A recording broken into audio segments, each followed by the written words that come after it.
नमस्कार दोस्तों, आइए देखते हैं एक और बहुत ज़्यादा इम्पॉर्टेंट क्वेश्चन कि जॉब कॉस्टिंग और प्रोसेस कॉस्टिंग के अंदर क्या डिफरेंस होता है। कॉस्ट अकाउंटिंग का हमारा सब्जेक्ट चल रहा है और चैप्टर है प्रोसेस कॉस्टिंग का। हमने जॉब कॉस्टिंग भी पढ़ा, हमने प्रोसेस कॉस्टिंग भी पढ़ा और देखें तो इसके अंदर क्या है, कुछ कुछ चीज़ें एक जैसी लगती है तो कन्फ्यूज़ हो जाते हैं बच्चे के भाई इनमें आखिर डिफरेंस क्या है। सबसे पहला डिफरेंस तो है भाई मीनिंग का। अ स्पेसिफिक कॉस्टिंग मेथड, ये जो है एक स्पेशल कॉस्टिंग का करने का तरीका है।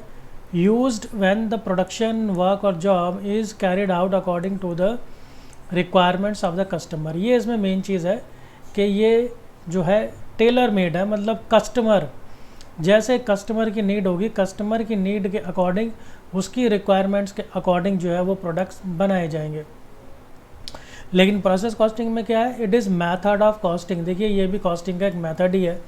Used mainly in manufacturing where units are continuously, जहाँ पर लगातार प्रोडक्शन हो रहा है। मास प्रोडक्शन यानी कि बड़ी मात्रा के अंदर जहाँ पर प्रोडक्शन हो रहा है थ्रू वन और मोर प्रोसेस। यहाँ पर एक प्रोसेस भी हो सकता है और एक से ज़्यादा प्रोसेस भी जो है वो हो सकती है। अब इसके अंदर देखें हम हमारा अगला पॉइंट, तो अगला पॉइंट आता है हमारा कॉस्ट कंप्यूटेशन का, यानी कॉस्ट की कैलकुलेशन कैसे होती है। Cost are computed for each job, हर जॉब के लिए अलग से यहाँ पर कॉस्ट की कैलकुलेशन होती है। Cost are computed for each process separately, और यहाँ पर भी अलग से होती है लेकिन हर एक प्रोसेस के लिए।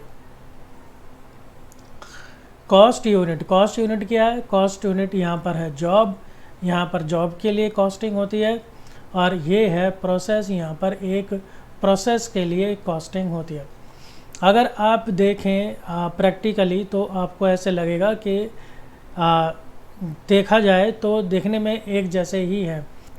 जैसे कि देखिए हम कोई एक बुक बनाते हैं या कोई रजिस्टर हम बनाते हैं, कोई कॉपी बनाते हैं, तो इसके अंदर कहीं पर देखिए जो है उसकी कटिंग हो रही होगी, या कहीं पर उसकी जो है वो प्रिंटिंग हो रही होगी, या फिर कहीं पर देखिए उसकी जो है वो बाइंडिंग हो रही होगी। तो ये सब जो है वो क्या हो गए, अलग अलग प्रोसेस हो गए। लेकिन इनके अंदर जो मेन डिफरेंस है वो यही है कि जो प्रोसेस के अंदर काम है वो लगातार होता रहता है, और जो हमारा जॉब है उसके अंदर जो काम है वो कस्टमर की नीड के अकॉर्डिंग होता है, और तभी होता है जब उसका ऑर्डर आता है। सुपरविज़न देखें अगर हम, सुपरविज़न एंड कंट्रोल, तो ज़्यादा यहाँ पर हमको सुपरविज़न और कंट्रोल की ज़रूरत होती है। क्यों? क्योंकि यहाँ पर जो माल है वो कस्टमर की नीड के अकॉर्डिंग ही बनना चाहिए। अगर वो वैसा नहीं बना तो माल वापस हो जाएगा। और यहाँ पर प्रोसेस में comparatively less control is required because process are standardize, क्योंकि जो प्रोसेस है वो बन चुके हैं कि किस तरह का माल बनना है, किस क्वालिटी का माल बनना है, किस साइज़ का, किस कलर का माल कैसा बनना है, वो सब पहले से डिसाइड हो चुका है और वैसा ही माल बनते आ रहा है और वो बनता रहेगा कॉन्टीन्यूसली। तो यहाँ पर इतना ज़्यादा सुपरविज़न की ज़रूरत नहीं होती है। इसके बाद हम अगला देखें, अगर भाई production, job is done against order, जब ऑर्डर आएगा तभी माल बनाया जाएगा, ऐसा होता है जॉब कॉस्टिंग में। Not necessary, production is done on continuous basis, लगातार होता रहता है। यहाँ पर ऐसा नहीं है कि जब ऑर्डर आएगा तभी माल बनेगा, यहाँ पर जो माल है वो लगातार बनता ही रहता है। ऐसा नहीं है कि जब ऑर्डर आएगा तभी मैगी बनेगी, मैगी लगातार फैक्ट्री के अंदर बनती रहेगी और लोग खाते रहेंगे। Work in progress, there may or may not be work in progress. Work in progress होता है आधा अधूरा बना हुआ माल, तो वो जॉब कॉस्टिंग के केस में हो भी सकता है और नहीं भी हो सकता है, क्योंकि यहाँ पर ऑर्डर आता है तभी माल बनता है और उसी के हिसाब से ही फिर जो है रॉ मटेरियल और सारी चीज़ें अरेंज की जाती हैं।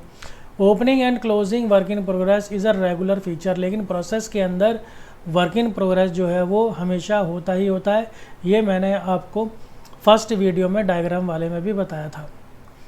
कॉस्ट कंट्रोल कंपैरेटिवली डिफ़िकल्ट, यहाँ पर कॉस्ट को कंट्रोल करना डिफ़िकल्ट होता है because each job needs individual attention, क्योंकि हर एक जॉब जो होती है वो दूसरी जॉब से डिफरेंट होती है।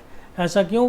क्योंकि कस्टमर का हर एक जो ऑर्डर होता है वो डिफरेंट होता है, तो हर एक जो जॉब है उसको स्पेशल अटेंशन चाहिए होगी और उसके अपने अलग अलग फीचर्स होंगे, इसलिए उसकी जो कॉस्ट है उसको कंट्रोल कर पाना बिल्कुल डिफरेंट होगा, कंपैरेटिवली डिफ़िकल्ट होगा, मुश्किल होगा। यहाँ पर इजी होता है क्योंकि जो प्रोसेस होते हैं और प्रोडक्ट्स होते हैं वो स्टैंडर्डाइज होते हैं, उनके अंदर कुछ ज़्यादा चेंजेस होते नहीं हैं। एक बार जो डिसीज़न हो गया, जो सेटअप बन गया, फिर वो वही चलता रहता है। एग्ज़ाम्पल देखें अगर हम जॉब के, तो भाई फर्नीचर है, देखिए आप जानते हैं आपको अगर बेड बनवाना है तो बेड जो है वो आपकी नीड के अकॉर्डिंग बनेगा। सोफ़ा सेट बहुत तरह के होते हैं, बहुत साइज़ के होते हैं, कलर के होते हैं, वो उसके हिसाब से होगा। इंटीरियर डिज़ाइनिंग अगर आपको करवानी है तो वो बिल्कुल वो आपके हिसाब से ही होगी, एकदम कस्टम होगी, जैसा आप कहेंगे बिल्कुल वैसी ही होगी।